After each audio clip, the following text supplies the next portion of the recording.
Good evening, everybody. Thank you very much for coming to our program tonight on the Tulsa Race Massacre, featuring Deneen L. Brown. And I want to say just a few things first.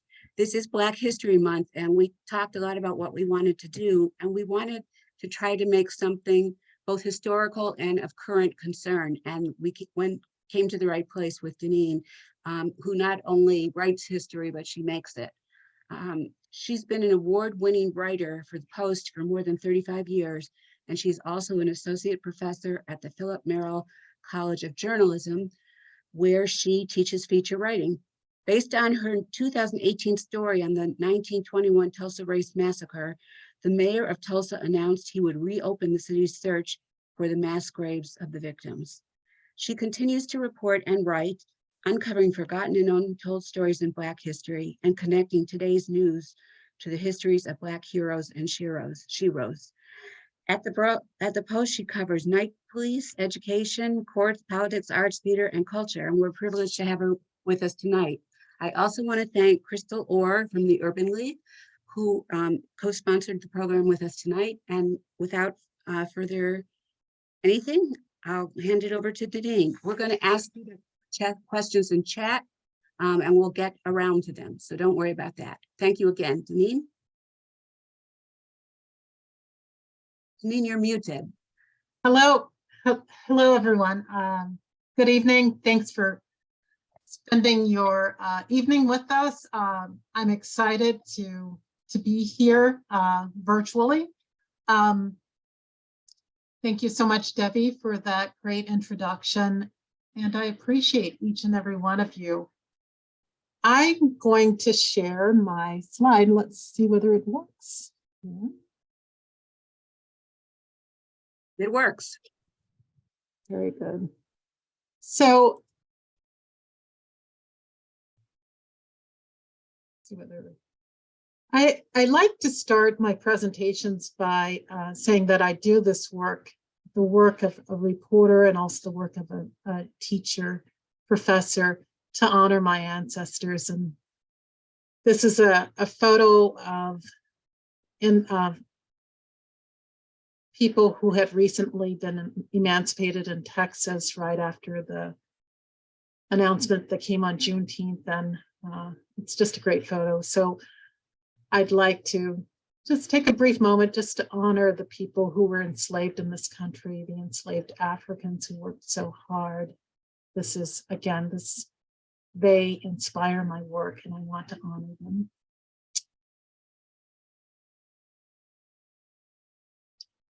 Start out by showing you my documentary.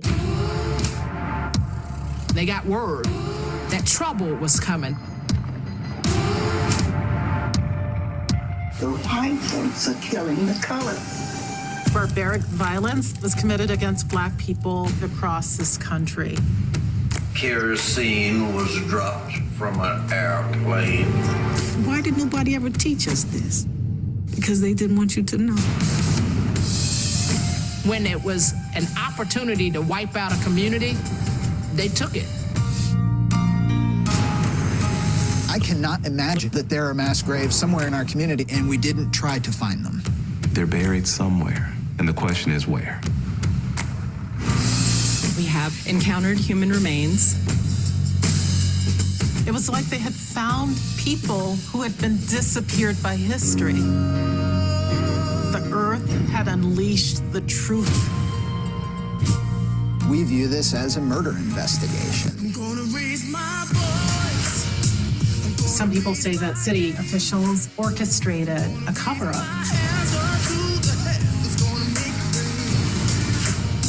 It wasn't a movie. It wasn't a chapter in a book. It happened to real people.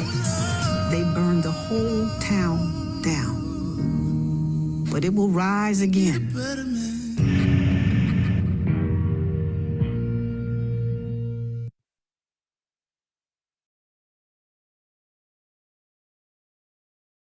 Excuse me, I just want to say we'll be sending you the links to the videos that you see tonight, so you'll have them. Thank you so much. So that was a trailer that of the documentary called Rise Again Tulsa and the Red Summer. It premiered on National Geographic Television and also on Hulu. It's a documentary, one of the great documentary, one of the documentaries I worked on about the Tulsa Race Massacre. I often like to start my presentations by just saying a bit about who I am, how I got to the Post, and then how I got started working on the story of the Tulsa Race Massacre. I was a summer intern at the Washington Post in 1986, believe it or not, and landed in a newsroom with great legendary journalists. I was a summer intern on the copy desk, and I sat there during this golden age of journalism. And at the end of the summer, I was hired as a copy editor. Eventually was hired as a reporter by Ben Bradley. Here's a picture of him here in the newsroom. So Ben Bradley, the executive editor of Watergate fame, gave me my start. Each day at the Post, I would walk by a sign in the lobby that said, "Afflict the comfortable and comfort the afflicted." And that was our mission as journalists, to afflict the comfortable and comfort the afflicted. My mission as a journalist is always to pursue the truth. And that's what my mission was when I landed in Tulsa in 2018. I was born in Oklahoma. I have family ties to Oklahoma. My great grandmother lived in Tulsa, and my grandmother was born in Boley, Oklahoma, which is a small all-Black town not far from Tulsa. In 2018, I flew to Tulsa to visit my father, who still lives in Tulsa. Just to give you a bit of context of what I was thinking about as I flew into Tulsa to visit my father, the Post had just sent me to Montgomery, Alabama to write a story about the Peace and Justice Memorial, which some people call the lynching memorial. It's a memorial to thousands and thousands of Black people, Black Americans who were lynched in this country. The Equal Justice Initiative, in its report, said that more than 4,000 Black people were lynched in this country from the late 1800s until about 1950. And there, when I was in Montgomery, Alabama, I walked up this grassy mound to this memorial, which is designed to confront you with the names of lynching victims, which are carved in these vertical columns, which are dangle very much like tombs or coffins. And on each of them, you might see the names of people who were killed. And underneath, as these columns rise, is the name of the county in which they were killed. So the design is to confront you with their names, and as they rise above you, you see the counties in which they were lynched. So whether this will show. So just so that you can experience this and see whether this works.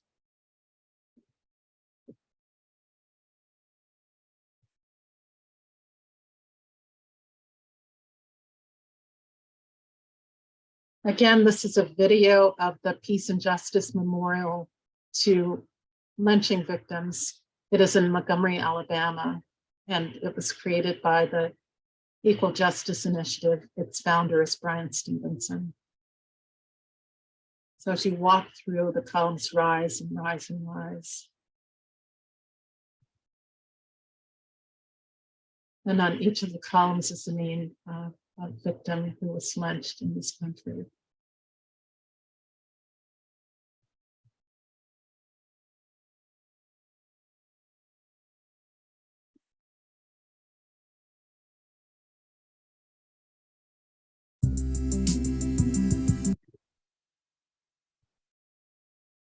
So there I was, I wrote the story about the memorial, which appeared in the Washington Post from Page, I flew from Montgomery, Alabama back to DC and then on to Tulsa to visit my father. I say to my father, let's have lunch on Black Wall Street, because at the time I was writing a lot of stories about Black history. My dad and I were at lunch, and I looked around and I noticed that this area, which was the site of this horrendous massacre that occurred in 1921, was being gentrified. There was a minor league baseball stadium. There was a gleaming luxury apartment complex right in the heart of Greenwood, which again was the site of this one of the most horrific racist terror massacres in this country. It was destroyed in 1921 by white mobs. More than 90 years later, there I was having lunch and noticed that there was no memorial, significant memorial, very much like the one I had just visited in Montgomery, Alabama. So I flew back from Tulsa to Washington and had told my editor about my lunch, and my editor said, you know, that's a great story. You know, Black Wall Street is being gentrified. In September 2018, I wrote this story, which appeared on the front page of the Washington Post. The headline was, "They was killing Black people." In Tulsa, one of the worst episodes of racial violence in US history still haunts the city with unresolved questions, even as Black Wall Street gentrifies. The next day, the mayor of Tulsa was having a community meeting and telling the community about plans to develop North Tulsa, which again was the site of this massacre. There was a minister who was sitting in the back of the room during this community meeting. He was new to town, and he wondered whether anyone would ask the question, which he considered to be the elephant in the room. Finally got to the end of the meeting. No one asked the question. He stood up. He held my story in his hand and he said to the mayor, you wouldn't have this land to develop had there not been a massacre. What is the city going to do about it? And that's when the mayor announced that he would reopen a search for mass graves of victims of the Tulsa Race Massacre. Historians believe that as many as 300 Black people were killed during that massacre.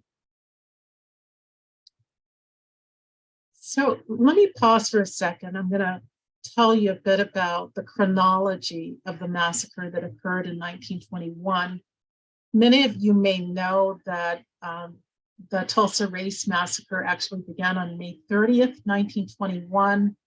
The trigger event that sparked the massacre began that day, that Memorial Day weekend in 1921, when Dick Rowland, a 19-year-old Black teenager who was a shoe shiner working in downtown Tulsa, had to go to the restroom. The only public toilet available to Black people in that segregated downtown Tulsa was in the Drexel building. Rowland stepped on an elevator operated by Sarah Page, who was a white elevator operator. When the wire caged elevator doors opened again, Sarah Page unleashed a piercing shriek. A department store clerk heard Page scream and saw Dick Rowland run and called the police. It was unclear what happened in the elevator, but historians say that Rowland may have accidentally bumped into Sarah Page. But the most common explanation is that Rowland stepped on Page's foot as he entered the elevator, causing her to scream, according to the Oklahoma Historical Society. Some people would later say that they were in love. So we're not quite sure what happened in the elevator, but it was a shriek that would set off the worst massacre against Black people in US history. The next day, the Tulsa Tribune ran a headline that said "Mad Negro for attacking girl in an elevator." And in the article said that Page claimed that Rowland had attacked her, scratching her hands and face and tearing her clothes. It was a false report. The report was sensational. And we know that prosecutors would later drop all charges against Dick Rowland, but it was too late. The lie had been published in the newspaper. The flame on racist hatred had been lit, and the fury of the white mob had been unleashed. Historians say it was this headline. This headline was like a whistle call to the Klan that had amassed in force in Oklahoma during that Jim Crow period, which some historians call the Great Nadir, an especially dangerous time in this country for Black people. Rowland was arrested and held at the Tulsa County Courthouse. Hours later, a mob of hundreds of white people swarmed outside the Tulsa courthouse, blocking the streets and spilling over into the front yards of nearby homes. A group of Black men in Greenwood, now that was the community, the all-Black community of Greenwood, which is also called Black Wall Street because it was so prosperous. Those veterans from Greenwood heard that Dick Rowland had been arrested, and they marched from Greenwood, which is just a few blocks from the courthouse. And the Black veterans marched from Greenwood to the courthouse to protect Rowland from a lynching.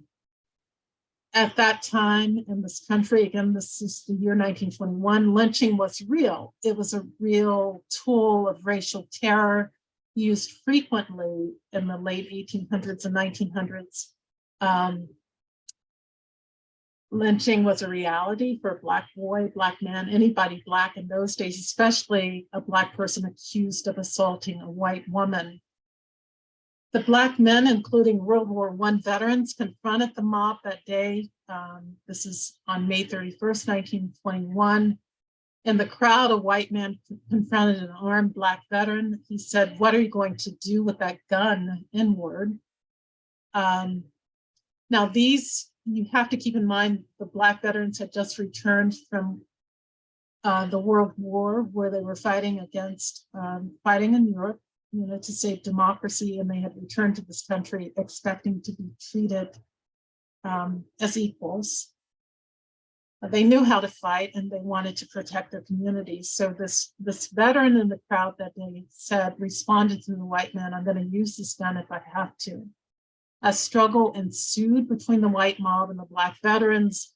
And according to historians, a shot was fired and then all hell broke loose. The white mob marched toward Greenwood in a murderous rage.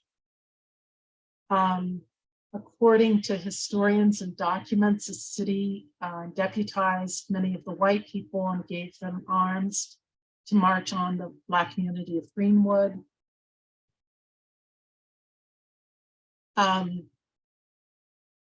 This event at the courthouse would set off a two-day rampage in which the white mob would descend on Greenwood, setting fire to hundreds of Black-owned homes and businesses in a district, again, that was so prosperous it had been called Negro Wall Street by the philosopher Booker T. Washington.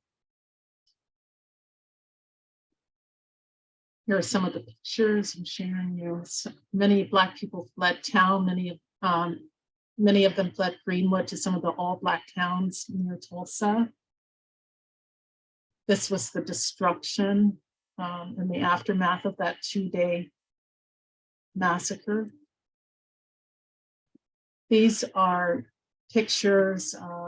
Many of them are kept at the University of Tulsa's McFarland Library and its archives. It's a white man standing over the body of a Black man in the street in Greenwood. A young child carrying another young child who was killed during the massacre. After the two-day rampage, the Black people who survived the massacre were rounded up at gunpoint, hands held high, and marched through the streets of Tulsa into what they called concentration camps. And I don't use that word lightly, I'm sorry, but that's what historians called it. The Black people were rounded up and taken to the convention hall, as you see on this postcard. which says captured Negroes on the way to Convention Hall during the Tulsa race riot, June 1st, 1921. Black people were also taken to the fairgrounds, and there they were kept until white people came to vouch for them. And those who were released were later given green cards to wear through town. The neighborhood of Greenwood, again, this all Black community of Greenwood, which had once been so prosperous, it was called Black Wall Street, was reduced to rubble. Here's one of the ruffians who participated in the mob.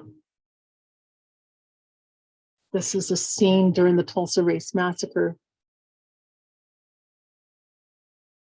More coverage.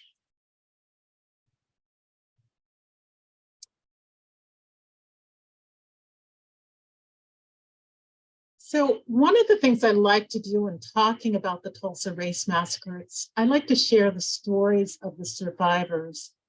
Sometimes when we're talking about history, there's a distance. Sometimes we forget that these events happen to real people. As I said in my documentary, real people, they were humans. It wasn't a movie. It wasn't just a chapter in the book. It was a night filled with terror for real people. This is George Monroe. And I went back and listened to some of the video recordings of some of the survivors who were still alive. George Monroe talked about how as the mob came down the street, his mother told him and his siblings to run and hide under the bed. And they ran and hid under the bed. And as a white mob entered their house, one white man stepped on his fingers. And as he went to scream, his sister covered his mouth. And he talks about how when they left the house, they set the house on fire. Here's Olivia Hooker. She was 6 when she witnessed the mob marching on Greenwood, burning houses and shooting people. She also tells the story of how her mother told her and her siblings to hide under a big oak dining room table as their home was being ransacked. She told me during an interview before she died, she said, we could see what they were doing. They took everything they thought was valuable. They smashed everything they couldn't take. My mother had Caruso records by this great opera singer, and she remembered them smashing the Caruso records.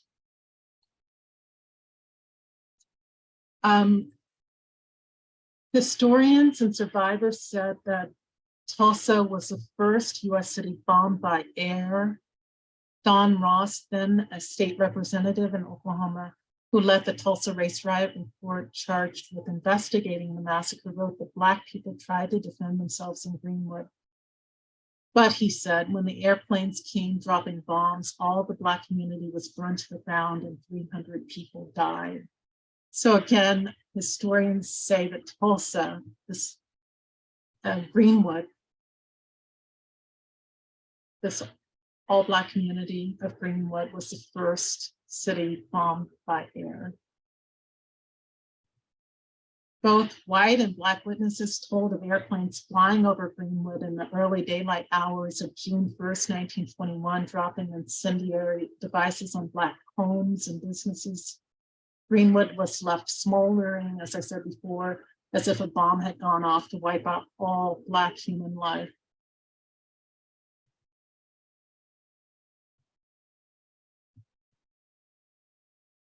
It's a photo of B.C. Franklin.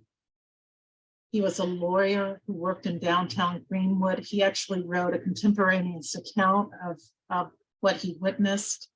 He said, quote, from my office window, I could see planes circling down East Archer Street.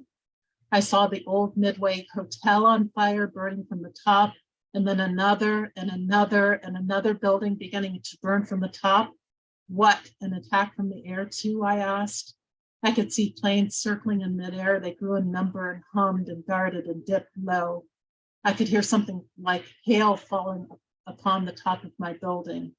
Franklin wrote in a manuscript that has now been donated to the Smithsonian's National Museum of African American History and Culture. He continues, quote, lurid flames roared and belched and licked their forked tongues in the air. Smoke ascended the sky, and thick black volumes emitted all the planes, now a dozen or more in number, still hummed and darted here and there with the agility of natural birds of the air. Franklin ran to escape. He said the sidewalks are literally covered with burning turpentine balls. I knew all too well where they came from, and I knew all too well why every building first caught from the top. I paused and waited for an opportune time to escape. Where, oh, where is my splendid fire department with its half-dozen stations, I asked myself. Is a city in conspiracy with the mob? So there are accounts that said the mob blocked the fire department from putting out fires, and a great Greenwood was destroyed. The attack was one of the worst acts of terrorism in US history on Black people. It was part of a wave of racial violence committed by white mobs against Black communities. Some historians describe what happened in Greenwood as a massacre, a pogrom, or to use a more modern term, an ethnic cleansing. This is according to the 2001 Tulsa Race Riot Commission report. And again, that report said the white mob killed as many as 300 Black people in Greenwood, dumping their bodies in Arkansas River or burying them in mass graves. The violence left more than 10,000 Black people without homes, and 35 city blocks of homes and businesses in Greenwood reduced to rubble. No white person was ever arrested for attacking Black people during the Tulsa Race Massacre.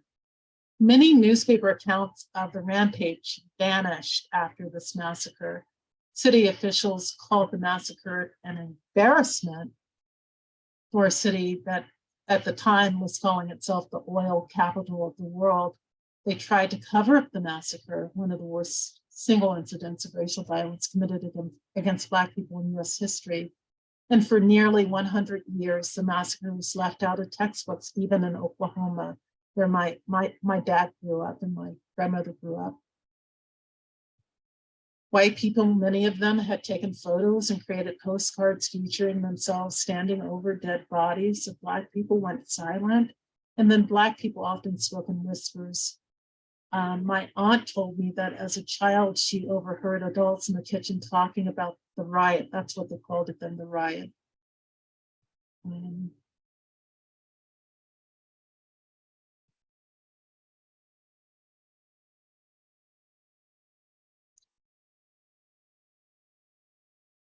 Here's some of the coverage. Again, George Monroe. Dr. A.C. Moore was a doctor who lived in Greenwood. He tried to defend his home. He was one of a really well-known surgeon. The Mayo Clinic actually called him one of the most able, quote unquote, Negro surgeons in the world. He died defending his home. He came out of his home with his hands raised, and according to historians, a white ruffian shot him, and he would later die of internal bleeding. The Negro hospital in Greenwood had been burned to the ground.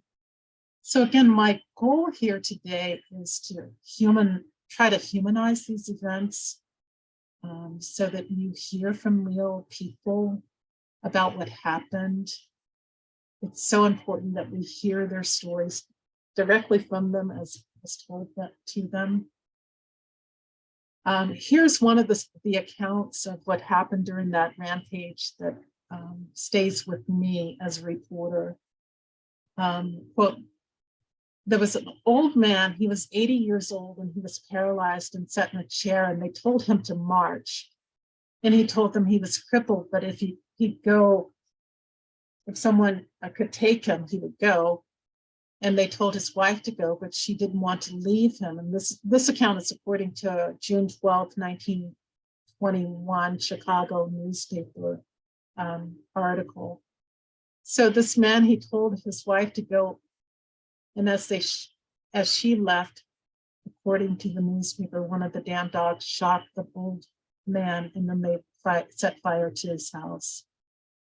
Each act committed by the white mob seemed to grow in brutality. The mob was ruthless and cold-blooded, showing no mercy for babies or old people or those challenged in mobility. Here's another account that stays with me. Quote, I was downtown with a friend when they killed that good old colored man that was blind, a massacre survivor told the Tulsa Race Riot Commission. Quote, his body was attached at the hips to a small wooden platform with wheels. One leg stub was longer than the other and hung over slightly. Seems like some alarm. One leg stub was longer than the other and hung slightly over the edge of the platform, dragging along the street. He scooted his body around by shoving and pushing with his hands covered with baseball catcher mitts. He supported himself by selling pencils to passersby or accepting their donations for his singing of songs. The white mob tied a rope around the neck of the black man who had amputated legs, and they dragged him through the streets of Greenwood. So again, the rioters set fire house by house, block by block. They burned a dozen churches, 5 hotels, 31 restaurants, 8 doctors' offices, more than 24 grocery stores, and the Black Public Library. More than 1,000 homes were torched, the fires becoming so hot that nearby trees and outbuildings also burst into flames. The mob prevented firefighters from quenching the fires. Millions of dollars of Black wealth vanished that day. One of the city's founders, O.C. Gurley, lost as much as $157,000, according to the Tulsa Race Riot Commission. Today, the value of his destroyed assets would have grown to about $53.5 million. It was a potential fortune that was lost. In the aftermath of the massacre, the city smelled of death. The governor called out the National Guard units to keep the peace. The local units had joined the mob's destruction. Rather than protecting Greenwood residents, they detained them into these camps, as I mentioned before, the city's convention hall, baseball park, and fairgrounds. Black Tulsans were kept there under guard and were not allowed to leave without permission of their white employers.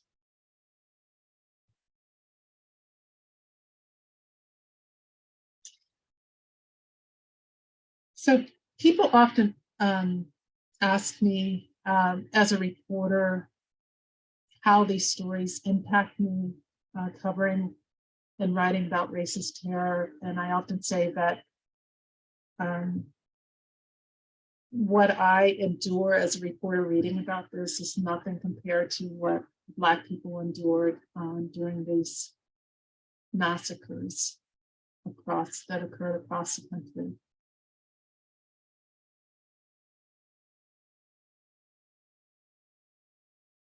So here I want to spend a few minutes talking about other massacres to give you a glimpse of the scope of this issue.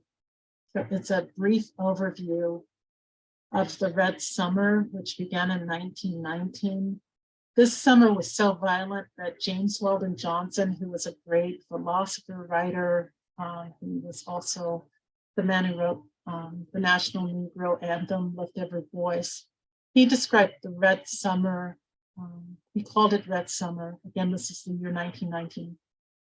He called it Red Summer to describe all the blood that flowed in the streets of Black communities and towns across America. Some historians say that the reign of terror was actually began in 1917 during the East St. Louis massacre, and then spread to 1923 to when the all-Black community of Rosewood, Florida was also destroyed. So during that period known as the Red Summer, according to historians, at least 97 lynchings were recorded, thousands of Black people were killed, and thousands of Black homes and businesses were burned to the ground in at least 26 cities, including in Washington, D.C., Chicago, Illinois, Omaha, Nebraska. One of the worst occurred in Elaine, Arkansas. A massacre occurred in Charleston, South Carolina, Columbia, Tennessee, Houston, Texas, and again in Tulsa, Oklahoma.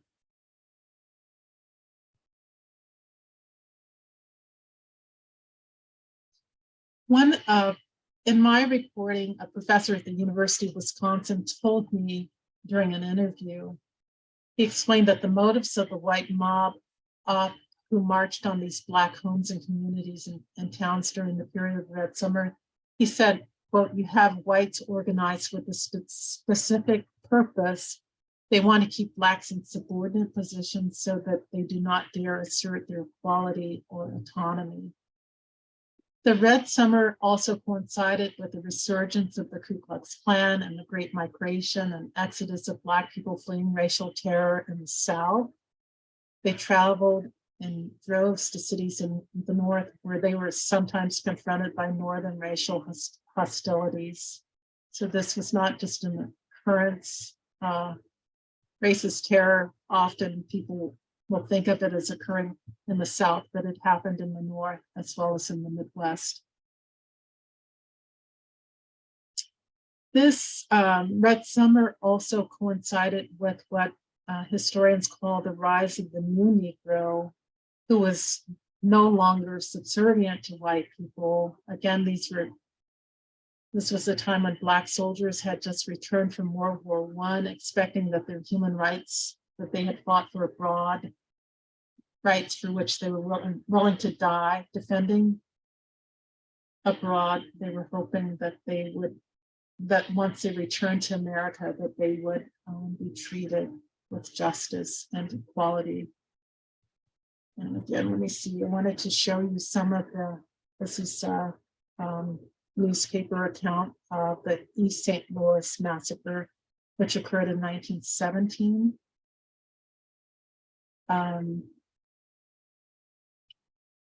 Historians say that Illinois massacre had been sparked by a fear of Black men migrating from the South to factories in the North, taking jobs from white people, and tensions exploded July 1st, 1917, and raged for 3 days and nights, leaving as many as 39 Black people and 9 white people dead, according to reports.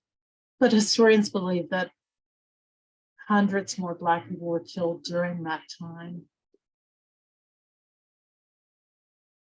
East St. Louis, as in Tulsa and elsewhere, many of the houses in the Black community were burned. In my reporting, I'm just going to read you a contemporaneous account so that you'll know the brutality of what people experience. There was a reporter by the name of Carlos Hurd. He was working for the Post-Dispatch newspaper. He wrote that he was appalled by how casual white mobs roamed East St. Louis and stoned Black men who had their hands raised, pleading for their life. He witnessed a Black man, quote, almost dead from a savage shower of stones, hanged with a clothesline. When that broke, the mob hanged him with a rope. He witnessed a group of white women beat a group of Black women with sticks and stones as they begged, quote, for mercy. But the white women, he wrote, laughed and answered the coarse sallies of men as they beat the negress's face and bit breast with fists, stones, and sticks. So again, as I said before, historians say one of the worst racist terror massacres occurred in Elaine, Arkansas during the summer of 1919. Historian Gibbs said the massacre in Elaine should be known better today in terms of loss of life. More people know about Rosewood and Tulsa. But he said, in my judgment, when all is said and done, Elaine, Arkansas massacre may rival those. The Elaine Arkansas massacre began in on September 30th, 1919, after Black sharecroppers dared to organize a union to bring an end to the practices of landowners in the sharecropping system who were cheating them out of money. And according to reports, the attempts to organize their labor force prompted a ruthless crusade of death by a white mob that left as many as 800 Black people dead in Arkansas.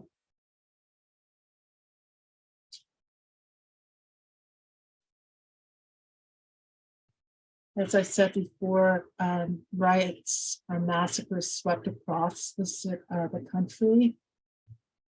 In Chicago, massacre occurred during the summer of 1919.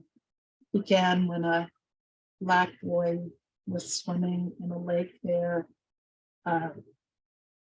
He floated across the invisible color line in the lake, and white swimmers stoned him to death and set off a massacre in Chicago again in 1919 during the summer, red summer.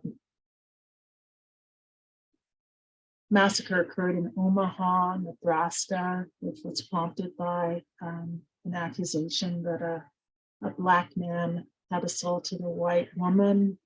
It was a false accusation against Will Brown, who had crippling arthritis, and according to historians and survivors, could barely walk, but he was arrested and taken into the courthouse in downtown Omaha.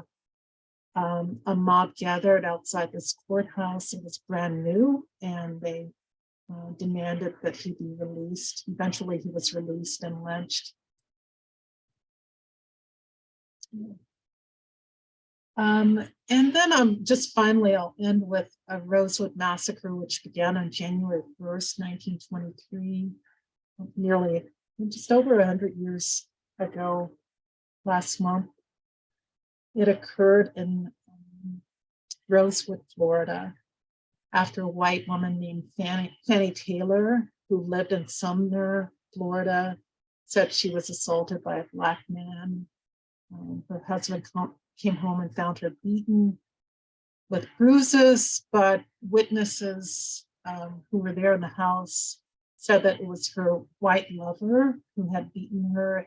And when her husband came home, the lover escaped out of her house and through the woods, and he ran to the nearby Black community of Rosewood to seek help from some of the Black people who lived there, and bloodhounds tracked his scent there. He was a member of the secret fraternity, the Masons, and he knew of a Black man who was also Mason who lived in Rosewood. He knocked on that Black man's door, gave the secret knock of the Masons. The Black man answered the door. He was surprised to see a white man standing there, but because they were both in the same fraternity, he helped him get away, and he helped a white man get home to his community just south of Rosewood. But the white mob, again, as I said, tracked the scent to Rosewood, and there they started killing Black people and shooting Black people.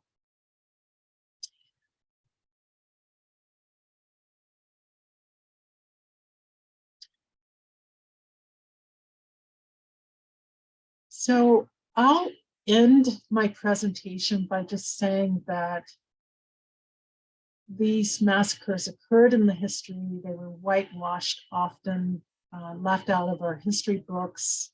Many people have no clue, very smart, well-educated people have no idea of what occurred in this country. But as I said before, the violence was real. It happened to real people. And there's generational trauma that lingers as a result of this racist terror, and it's passed from generation to generation.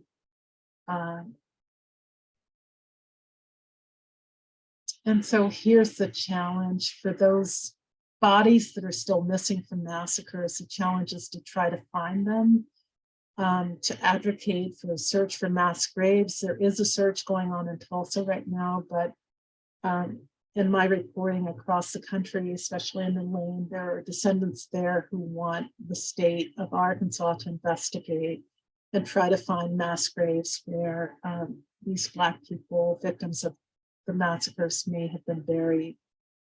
I have people call me often still traumatized by this generational pain of racial trauma. There are people whose relatives have never been found. This has caused painful gaps in their family history. And the sadness is passed from generation to generation. The pain is real. And so descendants tell me to search the grounds of the massacres, wondering where their relatives might lie. Their sadness and etched in their faces in Elaine and Tulsa and Rosewood across the country. And the challenge again is to pursue the truth and to find them. So thank you.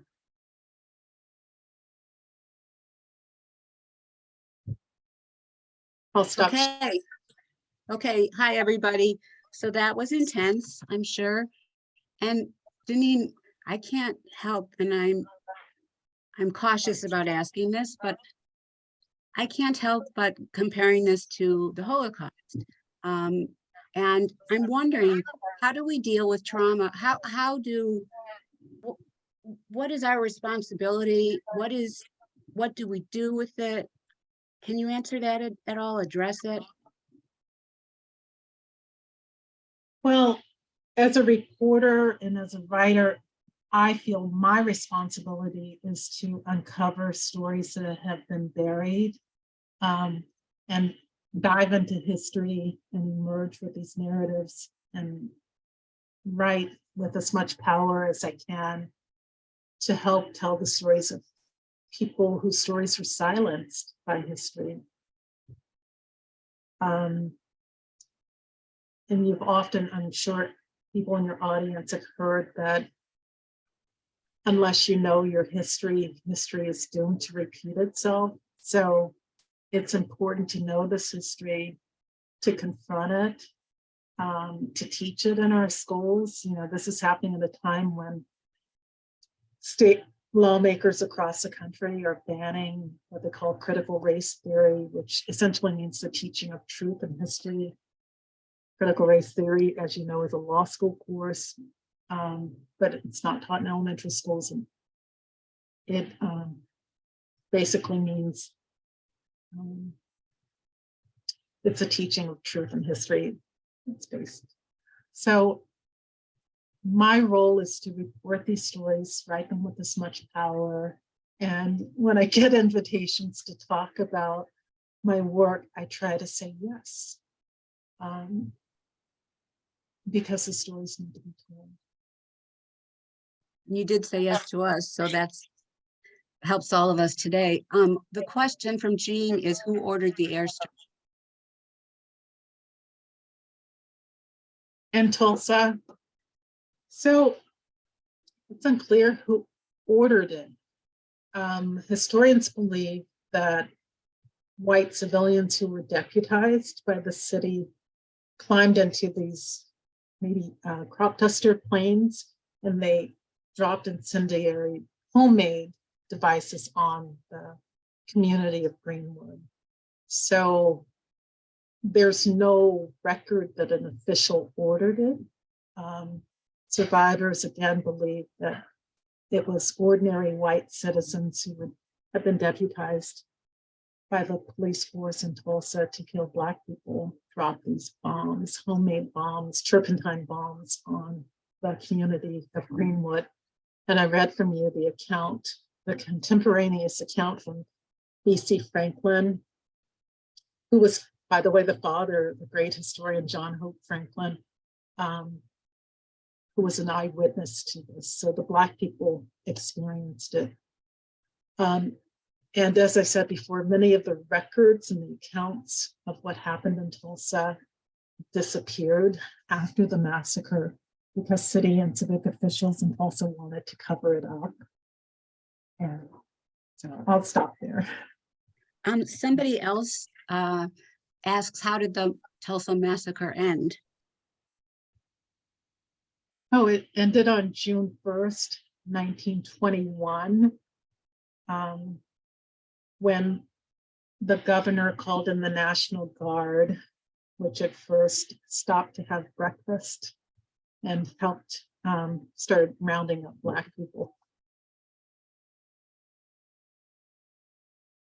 How did you get interested in this personally? I know you have Oklahoma ties, but I'm wondering what brought you to this?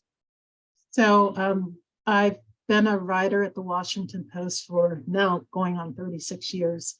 I was a member of a team of reporters at the Washington Post who in 2016 were part of a team of reporters. We worked for an editor, Linda Robinson, who started, it's called a vertical site or a blog on the Washington Post website. And our duty as reporters was to research history, basically to watch the news. And if something happened in the news, our job was to dive into history on deadline, sometimes within minutes, hours, and find out what is the history of this event, and then to emerge from that history and write narratives. The goal, the objective was to give historical context for what's happened today. So as a part of that team of reporters working on this blog, which is called Retropolis, so not Metropolis, but Retropolis, I became very interested in writing about Black history or history of Black Americans, and started writing just a series of stories about lynchings, about massacres, about slavery, about the civil rights movement. So all over the map, and writing with this much power about these characters in history and these events in history. And again, the way I became interested in Tulsa is I was born in Oklahoma. I lived there as a teenager. My dad lives in Tulsa. And so it's where my family is, my dad's family is from. And that spring, when I went to visit my father and went to Black Wall Street to have lunch, I went there with this knowledge in my head that this massacre had occurred in Greenwood. And again, it was that contradiction of the development on the side of this massacre that started my reporting. Victoria asked, where did the surviving residents live after the massacre? So the Tulsa Race Massacre, many of them moved to all Black towns in Oklahoma. Some people don't know, but Oklahoma as a territory had the most all Black communities in the country. Some of them left for California, Chicago, Kansas City. I know that in Wichita, where my mother lived, her best friends, her name was Jackie. She told me that her grandfather escaped from Tulsa to Wichita, and he lived as though someone was always coming after him. So they moved out across the country. And then some people returned to Greenwood. Greenwood, they did rebuild Greenwood, and it prospered again after the massacre until the 50s or 60s, when integration happened and people, Black people were then allowed to shop outside the community. And it began to decline. And again, in the 1970s, when the federal government built highways through many of these Black communities, it also built a highway through the heart of Greenwood, which prompted a further decline. So Black people went everywhere, and then some came back to rebuild Greenwood. Okay, so I have two questions coming up from Sherry. Is there a massacre museum in Tulsa?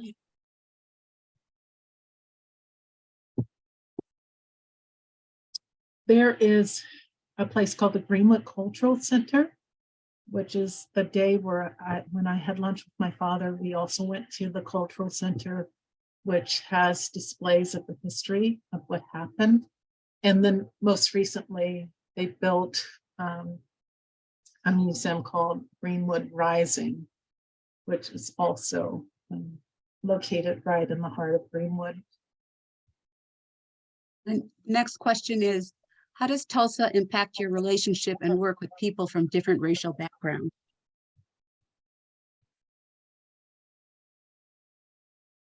I don't really understand that question.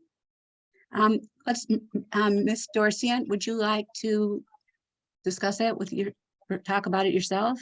You could unmute yourself. Hi, thank you. Thank you for your presentation. It gave me a lot, and I appreciate your time and the knowledge that you have shared with me. And I just want to know what impact Tulsa has on your work with people from different racial backgrounds. It doesn't impact my work in my relationships with people from different cultures and backgrounds.